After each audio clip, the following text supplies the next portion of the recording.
Chapter 15. Mr. Pendanski filled the canteens. The warden got a pitchfork out of the back of the pickup.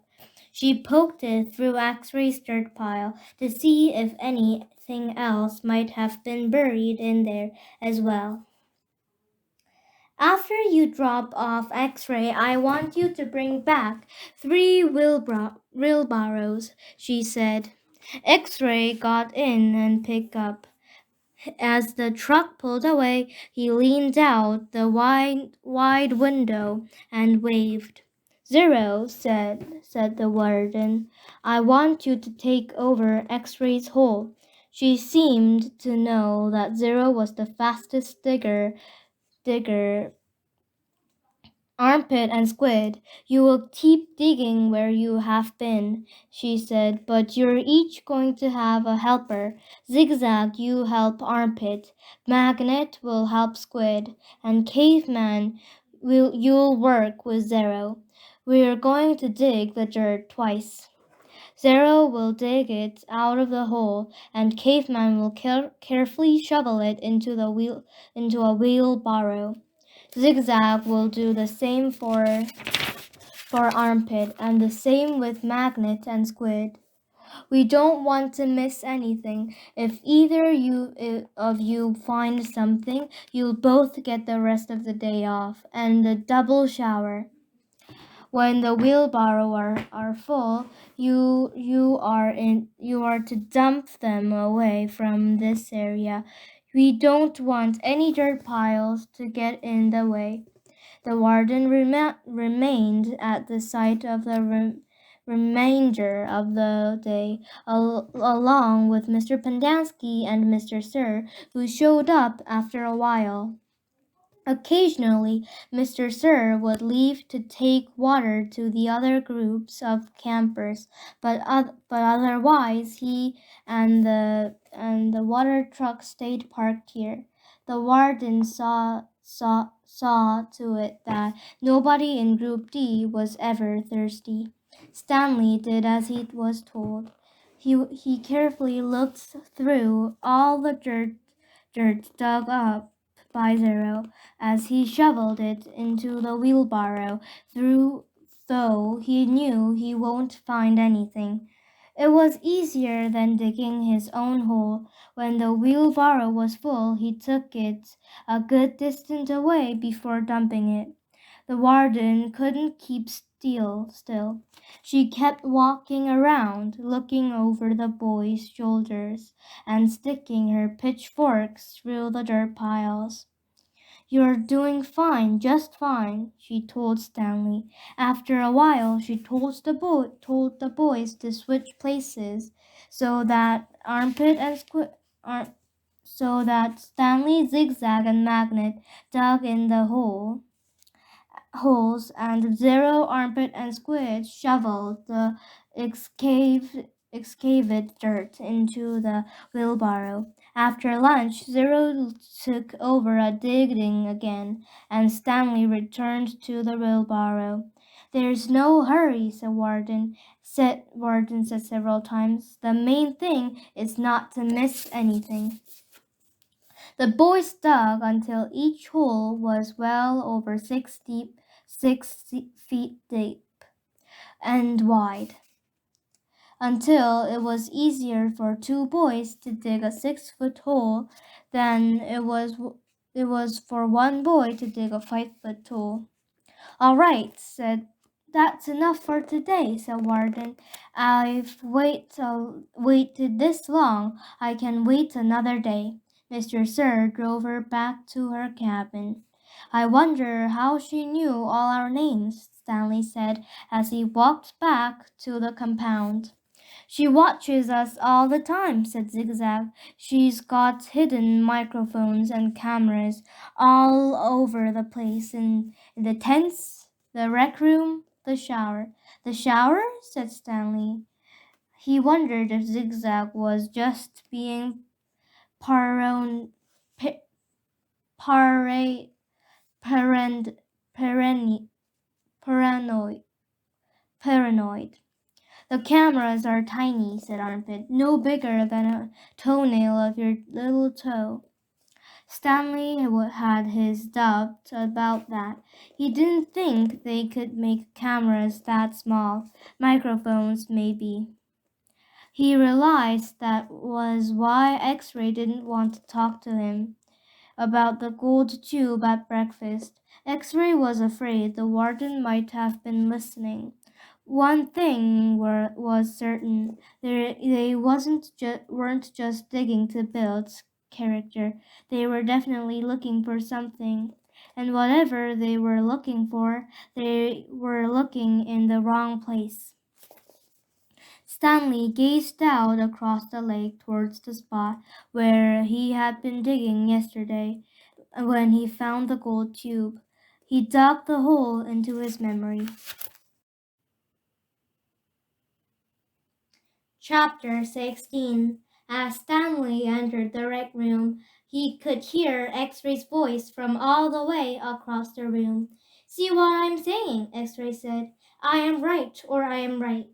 The other bodies in the room were little more than bags of flesh of bones, dumped across broken chairs and couches. X-Ray was full of life, laughing and waving his arms around as he talked. "Yo, caveman, my man!" he called out. Stanley made his way across the room. Hey, slide on over, Squid," said X-Ray. "Make room for the caveman." Stanley crashed on the couch. He had looked for a hidden camera in the shower. He hadn't seen anything, and he hoped the warden hadn't either. "What's the matter?" asked X-Ray. You guys tired or something?" He laughed. "Hey, keep it down, will you?" groaned Zigzag. "I'm trying to watch TV." Stanley glanced uncertainly at Zigzag, who was staring very instantly at the busted television screen.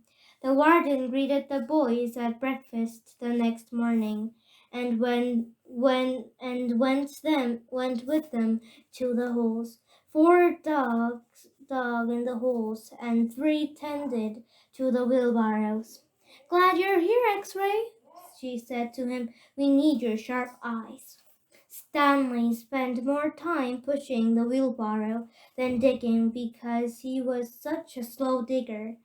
He carted away the excess dirt and dumped it into previously dug holes. He was careful not to dump any of it in the hole where the gold tube was actually found. He could still see the tube in his mind. It seemed so familiar, but he just couldn't place it. He thought that it might have been a lid of a fancy gold pen. KB could have been the initials of a famous author, or the only famous authors he could think of was Charles Dickens, William Shakespeare, and Mark Twain.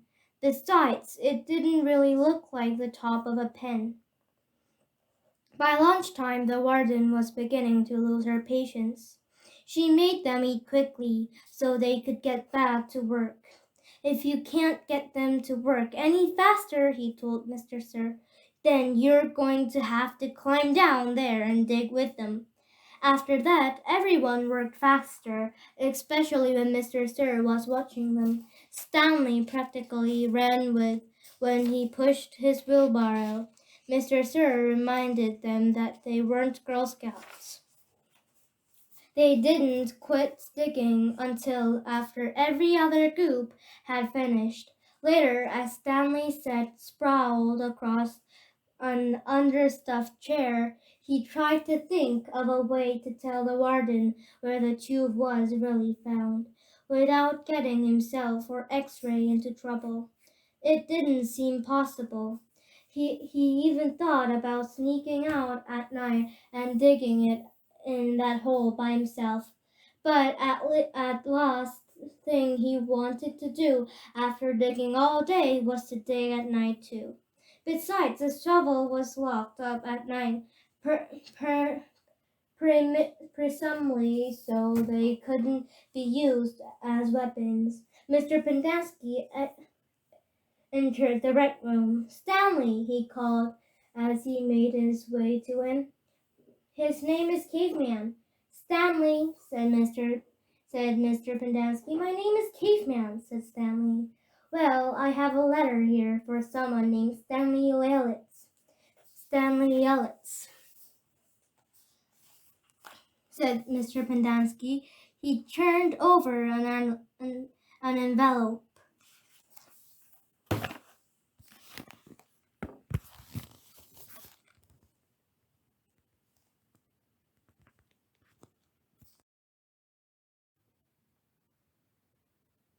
In his hands. Doesn't say Caveman anywhere. Thanks, Stanley said, taking it. It was from his mother. "Who's it from?" Squid asked. "Your mother?" Stanley put it in the big pocket of his pants.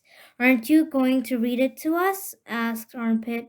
"Give him some space," said X-Ray. "If Caveman doesn't want to read it to us, he doesn't have to. It's probably from his girlfriend." Stanley smiled. He read it later, after the other boys had gone to dinner. "Dear Stanley, it was wonderful to hear from you. Your letter made me feel like one of the other moms who can afford to send their kids to summer camp. I know it's not the same, but I'm very proud of you for trying to make us the best of a bad situation. Who knows? Maybe something good will come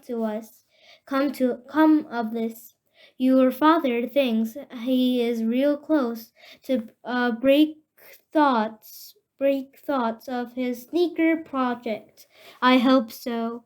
The landlord is threatening to evict us because of our odor. I feel sorry for the little old lady who lived in a shoe. It must have smelled awful. Love from both of us. That's so funny, Zero. What's so funny? Zero asked. I startled him. He thought Zero had gone to dinner with the others. Nothing, just something my mom wrote. What did she say? Zero asked. Nothing. Oh, sorry, said Zero. Well, see, my dad is trying to invent a way to recycle old Snickers. So the apartment kind of smells bad, but because he always cooking these old Snickers. So anyway, in the letter, my mom said she felt sorry for that little old lady that lived in a shoe. You know, because it must have smelled bad in there. Zero stared blankly at him. You know the nursery rhyme? Zero said nothing. You've heard a nursery rhyme about a little old lady who lived in a shoe? No. Stanley was amazed. How does it go? Said Zero. Didn't you ever watch Sesame Street? Stanley asked. Zero stared blankly. Stanley headed on to dinner. He would have felt pretty silly reciting nursery rhymes at Camp Green Lake.